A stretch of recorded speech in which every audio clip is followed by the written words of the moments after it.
Thank you very much, Mr. President. So we have a few minutes to discuss, to exchange some ideas on some specific subjects. My first question would be looking at the increasing chaos today in the world. Before, hopefully, we return to some more structured, stable organization of some sort or order of some sort. What are the consequences of this global disorder on Africa overall, if this question have a sense, and more specifically in your region? That is, do you expect some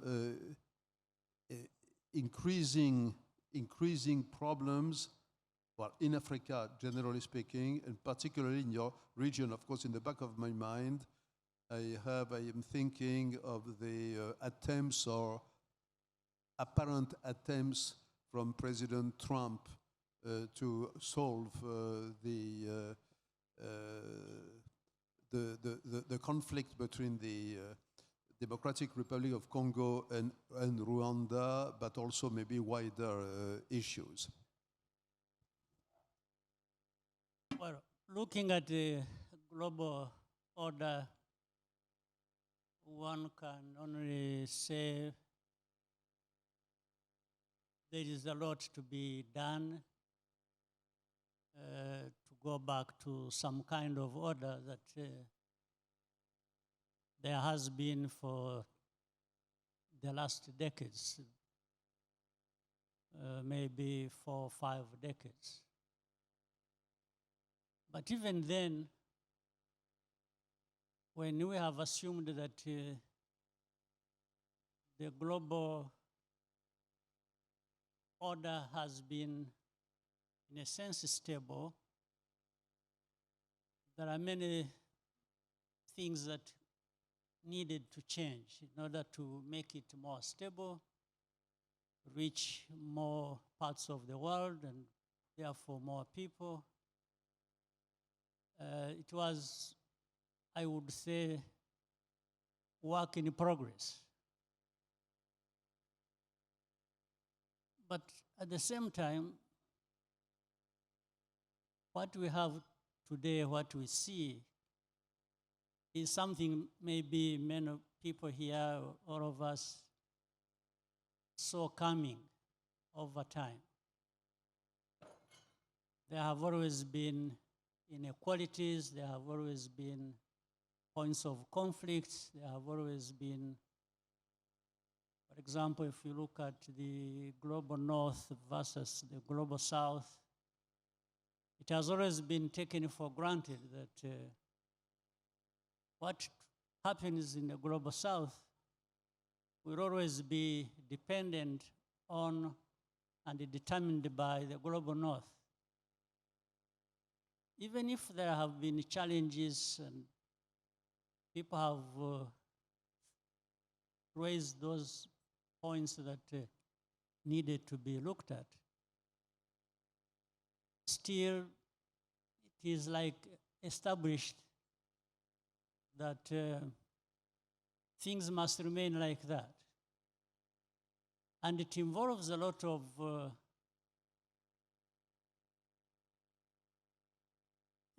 if we look at the big powers, when anything threatens their interests, they have a carte blanche. They will do anything, anyhow, and nobody should complain. When the smaller countries, even maybe middle powers, see something that threatens them, that is even more fundamental than just answering to the interests, the immediate thing is blame, punishment, criticism, all kinds of things. So which means The smaller powers, the smaller countries, the middle powers are just supposed to toe the line. Simple. So if this was the case then, which it was, what was the state of affairs as we look at the international system as such? Who decides what is wrong? Who decides what is right? And on what basis? Is it just that you have the power, therefore you will decide what is wrong and what is right? So Africa has been affected anyway all along. It's not just around this crisis that Africa is being affected. It has been affected even when things look stable globally. Under this structure where it is do as I say and as I tell you, and that's it. Otherwise, there will be consequences. So people naturally have had to toe the line. So back to the current situation you referred to in our region, the troubles there, and so on and so forth. These troubles in the region and how they have been approached is one thing. Because let's say the Eastern Congo problems which you alluded to, and how the administration in the United States has tried to handle that. And maybe other powers also have been involved before and maybe now partially. You see, problems cannot be addressed overnight. Crises cannot be overcome in such a short time. But there is a need to look at the root causes of everything and then give time to dialogue for people to find a win-win kind of solution. So what we are expecting from and have been having from the efforts, whether it is in Washington or there has been Doha processes to try and address the problems in our region. Again, sometimes you find there are things happening that you would question or that are wanting, that are not really addressing the root causes of the problems, and that the dialogue is not about the issues affecting people, it's just how the interests play into all that to determine the outcome of every step of the way. If we take as an example the current war in the Middle East, Iran war, and its consequences in the Gulf countries and so forth and so on, what would be the major risk for the future in your mind? Do you think that that war could degenerate, that there could be a total loss of control? You have very good relations with the Gulf countries yourself. I mean, Rwanda has good relations with the Emirates, with Qatar. And do you think that there could be that the existence itself of the Gulf countries could be threatened, that borders in that region could be put into questions, that there could be a major shift in the whole structure of the Middle East and security system? And is it something that could be perceived by you and other countries in East Africa as a major risk? Where we are starting with the place itself, the region, Gulf region, and I think things are bad, and they can get worse. There's no question about that. The situation is very bad. And the big powers need to quickly find a solution.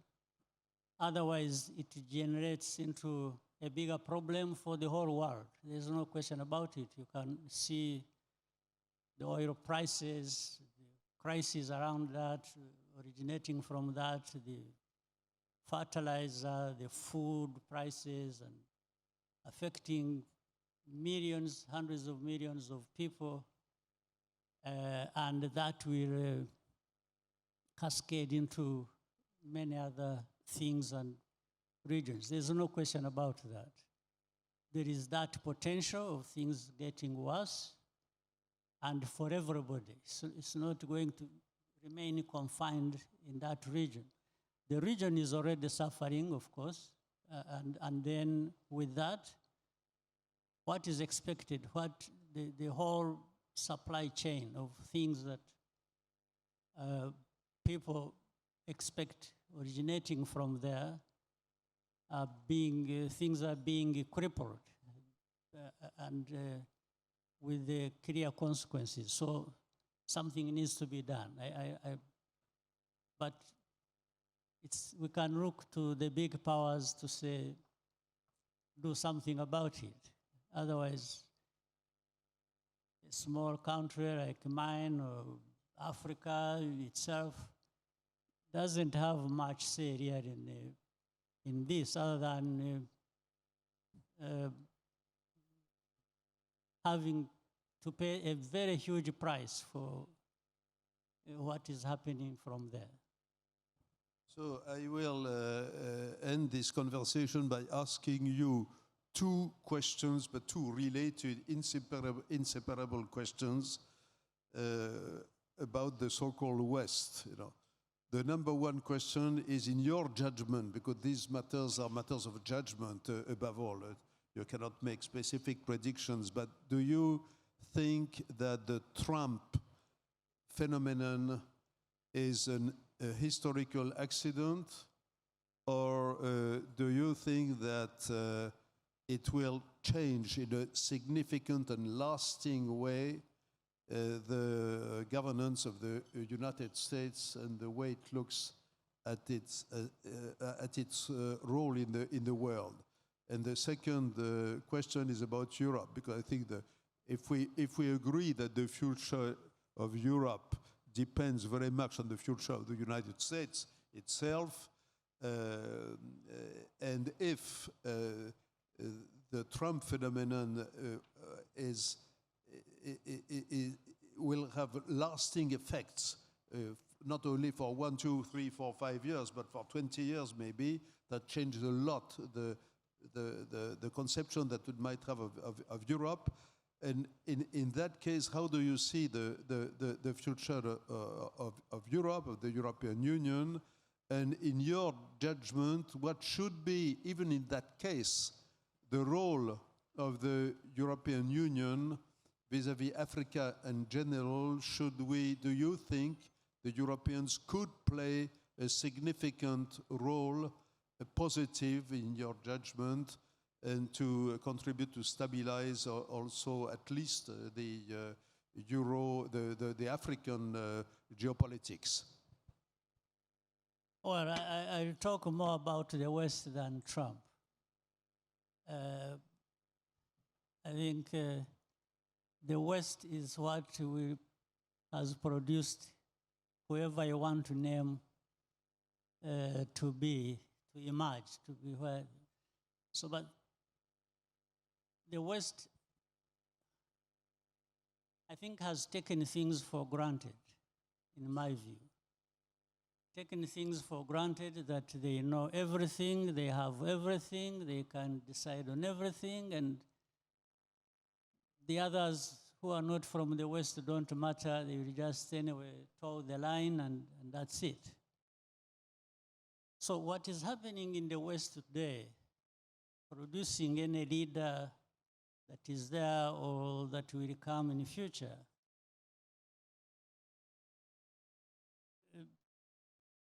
what is happening in the West is what is producing And this has gone on for a long time. I think I mentioned that the West has taken things for granted. But even internally in the West, there are things that need to be resolved. And that's why there will be challenges in every country or in the entirety of European Union or other places of the West, including United States. They assumed that everything was okay within their own sphere of influence and interest. And what was wrong was always in the rest of the world, not with them. But I think there are people also in the West. There are people, there are leaders, there are civil society, there are business, and so on and so forth. But there are ordinary people who all this rises from. So the reaction is that produces different leaders that people may either appreciate or complain about or do that is the contradiction within the society that has not been properly addressed, and as I said, that people took for granted. But in the end, it has to find a way to surface, and you have to deal with it. And for us in the global South, Africa, and my country, I have said it, we have had a history that has not so much to be proud of in terms of development, in terms of prosperity, and therefore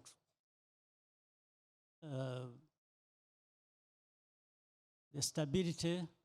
We have had tribal, instead of having real nations, even if it was to bring together tribes. But what made it worse, instead of being able to build our own systems and capacities and cooperate with others, we also accepted the dictates that have been brought to us from the North, and even started complaining about things of the past. But there is today. So in our case, if you look at, as I did allude to that, in trying to build from nothing, like in my country, which was literally destroyed, and we have had to build, and we are making some progress. We are not where we want to be at all yet. But we looked within and found the efforts to rebuild our country, even if we had to be partners with different people and we got a lot of support, but we had to start with ourselves. And I think the continent needs to do that. The continent needs to look at what it has, almost everything.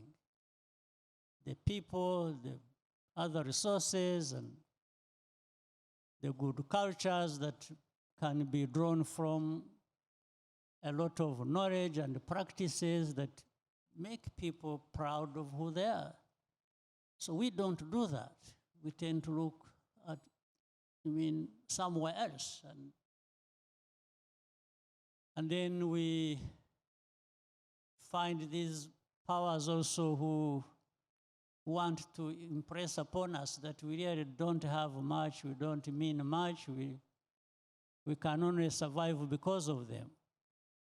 So this notion has to be challenged, and has to be challenged by all of us. In fact, including even from the North, the very people that this originates from also have to challenge it. So more cooperation, more respect for each other, and not assuming that it is one side that decides what is wrong and what is right. There has to be rejection, and moving forward, we can find a more stable global environment. You know, people talk about the rules-based international system. Which are these rules? Who makes them? And if we really were to respect the rules, why then do we have these troubles, even from originating from the big powers? Why would we have that? So there is a lot of work to do for all of us. Even from small countries like mine, we can at least raise a voice and shout and say, maybe if we did this, we could. So everyone should have some space to express themselves and contribute what is good for everyone and for the rest of the world.